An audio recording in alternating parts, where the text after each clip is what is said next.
The other day I started taking lessons in Portuguese. I grew up listening to Portuguese music because my father and his family lived in Brazil for many years, and I love the music, I love the culture, and I typically spend much of my time listening to Brazilian music and Google translating it to understand the meaning, only getting so far. So I decided, why not take some lessons, learn the language, and it'll be great. And that would be wonderful if I wasn't a perfectionist. And I think many perfectionists will agree that whenever we take on a new endeavor, such as learning a language, which is so big because it's not just learning the language, it's the culture, it's the euphemisms, it's the sarcasm, it's all of it. Or when it's about remodeling, or when it's about tasks or education, whatever the project is, we want to make sure that we get it perfect from start to finish. So the ironic part of perfectionists is that we're very amazing at creating great ideas and wanting to go for it, but then we freak out about the actual work that it entails in getting those things done. And then we procrastinate, or we sabotage because we feel kind of weird that we've taken on big endeavors because we thought that we could do it, but we don't really recognize how much work actually goes into it. It's funny. Not so funny because when you're in it, it's a big struggle, but if you look at it from outside of it, it's kind of funny. So what do?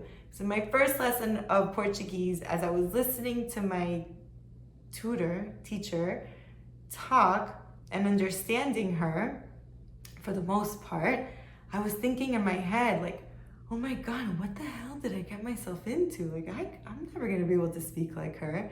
And I heard the inner critic going on and on and on.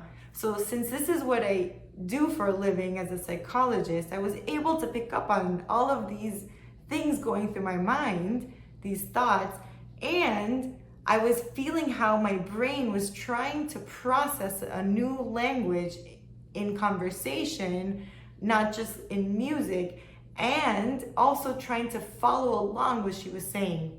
And it got me thinking how probably many of my clients, when they start therapy, especially in the beginning, might feel like this. Like, I hear what Eva's saying, it sounds kind of nice, it sounds interesting, but man, is it really hard for my brain to process all of it and put it together to where I can be fluent like she is in what she's saying and follow through outside of the session and make it a reality.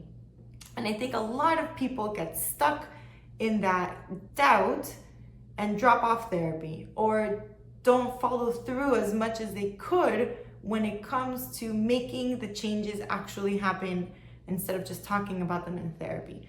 Because tutoring is awesome, right? But it's only gonna take me so far if I only practice while I tutor. Therapy is awesome, but it will only take us so far if we only talk about making the changes and not putting the work into practice the other 6 days a week, 23 hours a day, or however many days, however many hours of the day that you're awake and all that stuff. You know what I mean?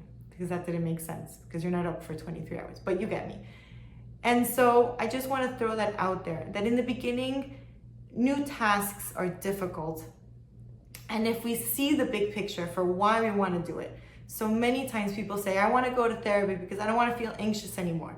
I want to go to therapy because I want to live a better lifestyle. I want to have a better relationship with my child. I want to be able to find the person who I'm meant to be with and love them for real. Or I want to get out of this crummy job situation and be in one that I'm paid the way that I'm supposed to be paid, and I'm out showing my worth and finding my purpose. All of those things are fantastic, and all of those things are humongous. And all of those things take lots of practice and understanding. So if you feel like in the beginning of the work, you're struggling to understand, it's okay, because it's new. It's a new language. It's a new way of feeling it through, of making it happen. But the more that you integrate what you're practicing in therapy, the more that you pause, think through, should I react like this? Oh, last time I reacted like this, I got the same result that I was getting for the past 10 years. I want to try doing something different. Maybe I should start doing it like this. Am I doing things with boundaries that are helpful for me? Or am I doing things with boundaries that are not helpful for me? Am I doing things out of self-love and self-care and self-worth? Or am I doing things because if I don't do them, then I'm going to be alone?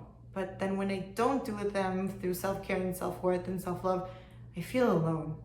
And those sorts of questions, which are huge questions, but anyways, those sorts of questions can help us then really integrate, okay, what kind of life do I want to live? And what are these steps that I have to take? And little by little, just like me with Portuguese, the word starts to flow, the understanding broadens, and the ability to practice increases, and things start to make sense in a way that you really never thought was possible. So I'll leave you with that. Maybe at some point I'll do a video in Portuguese. I don't know. Have a good day. Bye-bye.